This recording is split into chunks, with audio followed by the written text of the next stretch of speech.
How to enable or disable sound effects in DaVinci Resolve. First of all, open DaVinci Resolve and load your project where you want to manage the sound effects. Once your timeline is ready, go to the Fairlight tab at the bottom of the screen. This is where all the audio editing happens in DaVinci Resolve. Next, look for the inspector panel on the top right. This panel allows you to control various audio settings and effects for the selected clip. Now, select the audio clip where you want to disable sound effects. If you have added any sound effects through plugins, they will appear here. To disable a specific effect, just toggle the switch off. This will disable the sound effect without deleting it. To remove sound effect entirely, click the small trash icon. This will delete the effect from the clip.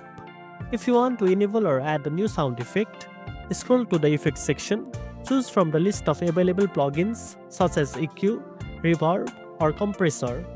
Once added, you can adjust each effect settings directly in the inspector. And that's it. Now you know how to enable or disable sound effects in DaVinci Resolve. If you found this video helpful, don't forget to like, share, and subscribe for more tech tips. Thanks for watching, and I'll see you in the next one.